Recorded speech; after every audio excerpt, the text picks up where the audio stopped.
Years passed, and Sefu's hard work paid off. He excelled in his studies and graduated with honors. His academic achievements opened doors to numerous job opportunities, and he secured a prestigious position at a well-known company in Makona. The job came with numerous benefits, including a house and a car, marking a significant step towards his independence. Amma was overjoyed when she received the news of Sefu's graduation. She felt immense pride in her son's accomplishments and knew that all their sacrifices had been worth it. Sefu invited Amma to attend his graduation ceremony, and she traveled to the city for the first time to be by his side on this momentous occasion. Seeing her son in his graduation gown, holding his diploma, brought tears of joy to Amma's eyes. She hugged him tightly, overwhelmed with emotion. "I am so proud of you, Sefu. You have achieved so much," she said, her voice filled with pride and love. Sefu smiled, his eyes reflecting his gratitude. "I couldn't have done it without you, mother. Your love and support have been my strength." After the graduation ceremony, Amma stayed with Sefu for a few days, helping him settle into his new home. She marveled at the changes in her son and the life he had built for himself. Sefu took Amma on a tour of the city, showing her all the places he had written about in his letters.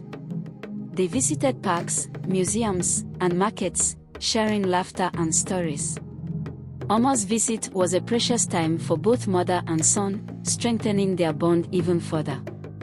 However, as the days passed, Amma knew it was time to return to Kaluma. She left with a heavy heart, but also with a sense of fulfillment, knowing that Sefu was on the path to success and happiness. With his mother's departure, Sefu focused on his new job. The corporate world was demanding, but Sefu was determined to excel. He put in long hours, learning the ropes and proving himself to his colleagues and superiors. His dedication and hard work did not go unnoticed, and he quickly climbed the ranks. Despite his busy schedule, Sefu never forgot his roots. He maintained regular contact with Amma, calling her often and visiting Kaluma whenever he could. He also stayed true to his promise of keeping her involved in his romantic decisions. However, after his heartbreak with Nia, Sefu was cautious about getting involved in another relationship. One day, while dining at a popular restaurant, Sefu met a charming and polite girl named Zuri. She was different from anyone he had met before, kind, intelligent, and down to earth. Sefu was instantly smitten and pursued her diligently. They started dating, and Sefu felt a deep connection with Zuri. As their relationship grew, Sefu invited Zuri to move in with him. He wanted to see if she was the right match and to introduce her to his mother when the time was right. Zuri, unaware of Sefu's test, continued being her genuine self, taking care of the house and her boyfriend lovingly. Sefu felt ready to propose, but he wanted his mother's approval first. He invited Amma to the city to meet Zuri, hoping for a harmonious meeting. Zuri was thrilled to meet her potential mother-in-law, eager to make a good impression. Amma's arrival in Makona was filled with mixed emotions. She was eager to meet Zuri, the woman who had captured her son's heart, but she also felt a twinge of apprehension. Amma knew that city life was different, and she wanted to ensure that Zuri was a good match for Sefu. She prayed for wisdom and guidance as she prepared to meet her future daughter-in-law. When Amma arrived at Sefu's home, she was greeted warmly by her son and Zuri. Zuri had prepared a special dinner, hoping to impress Amma with her culinary skills and hospitality. She had gone to great lengths to make everything perfect, from the table setting to the dishes she had prepared. Amma, however, arrived with skepticism and a plan to test Zuri. She remembered the heartbreak Sefu had experienced with Nia and wanted to ensure that Zuri's intentions were genuine. Despite her reservations, Amma was polite and cordial, hiding her true feelings behind a warm smile. As they sat down to dinner, Amma observed Zuri closely. She watched how Zuri interacted with Sefu, noting the tenderness and respect between them. Zuri served the meal with grace, making sure everyone was comfortable and well fed. Oma couldn't help but be impressed by Zoe's efforts, but she remained cautious. During the meal, Oma decided to test Zoe. She secretly added extra salt to her food and then accused Zoe of trying to harm her. Zoe was taken aback, but she remained calm and respectful. She apologized sincerely, even though she knew she had done nothing wrong. Sefu tried to calm his mother, assuring her that it was a mistake. Zoe defended herself, explaining that she had prepared the meal with care. Oma accused her of lying, creating tension at the dinner table. Sefu was caught in the middle, trying to mediate between his mother and Zoe. This pattern of sabotage continued over the next few days. Oma found fault in everything Zoe did, from her cooking to her housekeeping. She criticized Zoe's efforts, making her feel inadequate. Sefu was torn between his love for his mother and his growing affection for Zoe. He tried to reassure Zoe, urging her to be patient and understanding. One day, Oma tested Zoe's patience further. She grabbed money meant for groceries from Zoe and forced her to manage on less.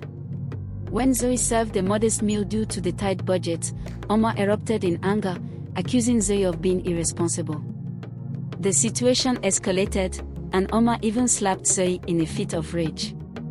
That night, Zoe confronted Sefu about his mother's behavior. She was at her wits' end, feeling disrespected and unloved. Sefu, caught between his loyalty to his mother and his love for Zoe, pleaded with her to be patient. He promised to talk to Oma and set boundaries. Frustrated and hurt, Zoe decided to leave. She packed her bags, ready to walk away from the relationship. Sefu begged her to stay, promising to set boundaries with his mother and ensure that such incidents would never happen again. Zoe, reluctant but hopeful, agreed to give it another chance on the condition that Oma moved back to Kaluma and clear boundaries were established. Sefu knew that he had to take a stand and address the growing tension between his mother and Zoe. The situation had reached a breaking point, and he realized that he could no longer ignore the problem. He needed to confront Oma and set boundaries to protect his relationship with Zoe. Sefu took a deep breath and approached Oma. He found her sitting in the living room, her expression stern and unyielding. "Mother, we need to talk," Sefu began, his voice firm but respectful. "I appreciate everything you've done for me, but your behavior towards Zoe is unacceptable." Oma's eyes flashed with anger. "I'm only trying to protect you, Sefu. I want to make sure that she's the right one for you." Sefu shook his head. "I understand your concerns, but Zoe is a good person. She loves me, and she's been nothing but kind and respectful. Your actions are driving her away, and I can't allow that to happen." Oma's expression softened slightly, but she remained defiant. "I only want what's best for you, Sefu. You deserve someone who understands our values and respects our traditions." Sefu sighed, feeling the weight of his mother's expectations. "Mother, I love Zoe, and I want to build a future with her. If you can't accept that, then it's best for everyone if you return to Kaluma." Oma was taken aback by her son's words. She had never seen him so resolute. The thought of leaving Makona and returning to the village filled her with a sense of loss, but she knew that Sefu was serious. With a heavy heart, Oma agreed to return to Kaluma. She packed her belongings, her mind filled with regret and sorrow. She realized that her actions had driven a wedge between her and her son, and she prayed for forgiveness. Sefu arranged for Oma's travel back to the village, ensuring that she would be comfortable and safe. As they said their goodbyes, Sefu hugged his mother tightly. "I love you, Mother. Please understand that I need to build my own life now." Oma nodded, tears streaming down her face. "I understand, Sefu. I only want you to be happy." With Oma's departure, peace returned to Sefu and Zoe's home. They were able to focus on their relationship, free from the constant tension and conflict. Sefu set clear boundaries with his mother, ensuring that she would not interfere in their lives. Omar's return to Kaluma was bittersweet. She missed her son dearly but knew that she had made the right decision. She threw herself into her work, finding solace in the familiar routines of village life. She also made an effort to mend her relationship with the villagers, seeking their forgiveness for her earlier harshness. As time passed, Omar's heart began to heal. She found comfort in the knowledge that Sefu was happy and thriving in the city. She also began to see Zuri in a different light, realizing that she had been too harsh and judgmental. Omar wrote a letter to Zuri, apologizing for her behavior and expressing her hopes for a better relationship in the future. Zuri, touched by Omar's apology, responded with kindness and forgiveness. She assured Omar that she bore no ill will and looked forward to building a positive relationship. This exchange of letters marked the beginning of a new chapter in their lives, one filled with hope and reconciliation. Thank you for watching. In this story, I hope you learned something from this story. Please share with us what you learned from this story in the comment section, and also share with us where you're watching the story from. Don't forget to share this beautiful story with your loved ones.